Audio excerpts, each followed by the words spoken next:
We're just a bunch of tech boys making tech noise, if you don't include the quiet, tech unenthused non-boys. I'm a tech man!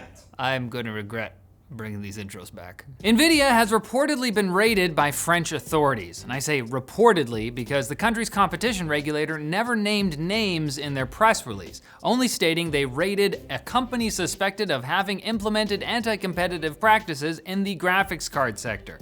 But thankfully, geniuses at the Wall Street Journal were able to crack that incredibly obvious mystery.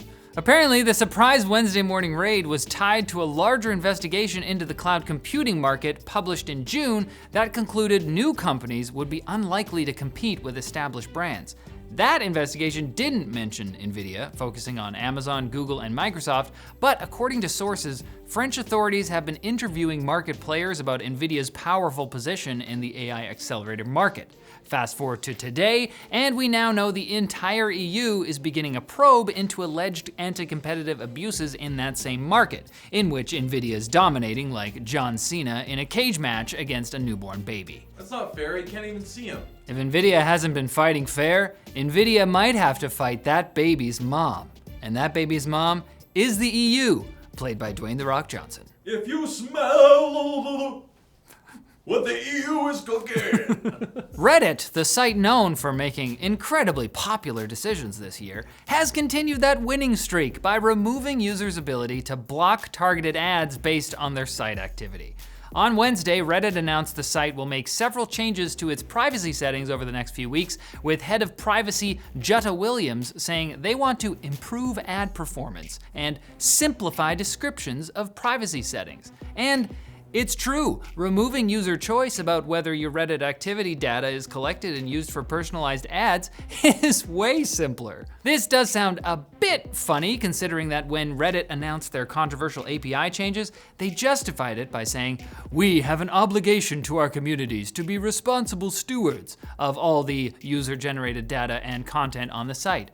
And what does a responsible steward do except sell the thing being stewarded on to other stewards who use them for advertising? Steward. Typical steward stuff. Steward Little. And this is all on top of the content monetization contributor program Reddit announced this week that has been criticized for incentivizing posts that generate the most reactions through controversy.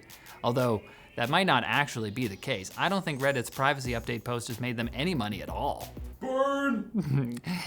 AMD has finally launched FSR3, complete with fluid motion frames, the company's more open alternative to Nvidia's DLSS 3 frame generation technology. To guarantee that many gamers would be able to see the effects of this revolutionary technology, the first games to feature the software are two of the biggest, most successful titles to come out this year: Forspoken and Immortals of Avium. Now, to explain why my previous comment is sarcastic, let's go to the data. See, if we look over here at Immortals of Avium, we see numbers that are bad. And if we look over here at the Forspoken region of Metacritic, we see even worse numbers. Now, some of you might take this to mean that AMD isn't confident in their product, but chances are they chose these games because they're some of the most graphically intensive games released this year, and therefore could really show off what FSR3 can do. Don't worry, the new version of FSR will eventually be coming to other games too, like space MMO EVE Online.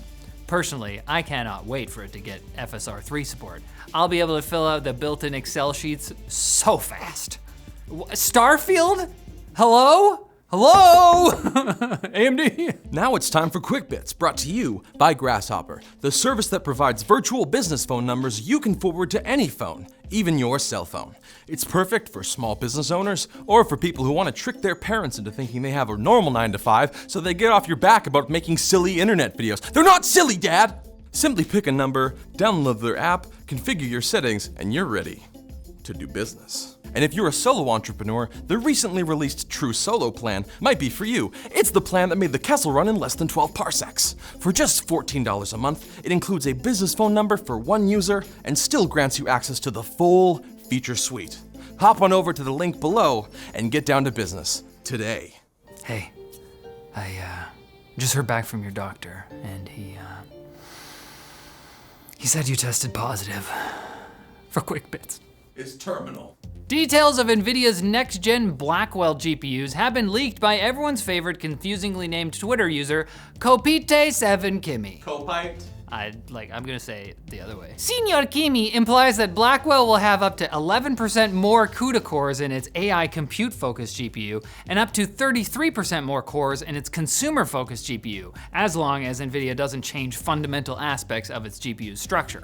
Obviously, take this claim with a grain of salt, but if it's true, Nvidia wouldn't have any reason to be anti-competitive, because Blackwell GPUs may be powerful enough to create a hole in space-time that'll suck the money out of everyone's wallets. Many Discord users who have tried to access the platform have been met with a message saying they've been blocked because they triggered the security solution.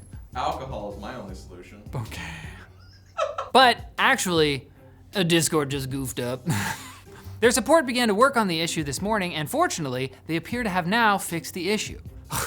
Oh, thank goodness. For a second there, I thought I was gonna have to go outside and miss out on all the hot goss on my Monk server where we chat about our love for the Emmy award-winning TV series starring Tony Shalhoub. You don't wanna go outside, it's a jungle out there. There's no Tony Shalhoubs out there at all. I hope he is outside. The new Raspberry Pi 5 is done, but it's hot, so it's gently cooling on the ledge until October. It's reportedly a significant advancement, over 2 to 3 times faster than its predecessor. It also contains the Raspberry Pi Foundation's first ever chip designed in-house in collaboration with Broadcom. The Pi will now have double the input-output performance, and it will be able to handle 2 4K displays at 60 FPS. It's also significantly more power efficient, meaning that the Pi won't easily overheat. Don't eat it though.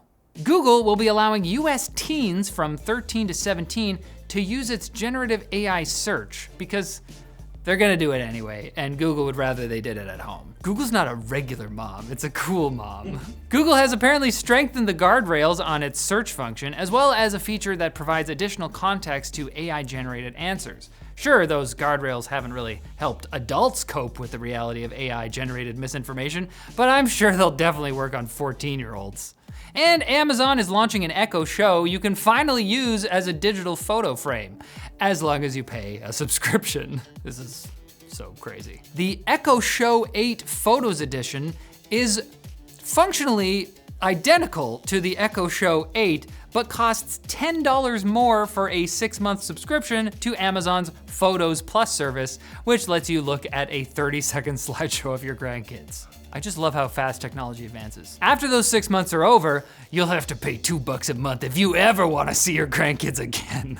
Or you could just open photos on your phone, print out actual pictures and frame them, or tack them to a corkboard. There are many less stupid options. Or just buy a Google Nest Hub, or literally anything other than that. But the smartest option is to come back on Monday for a brand new Talk Linked. This one's a long one. It'll be a couple of tech boys making tech noise, and no one else. Hell yeah, brother.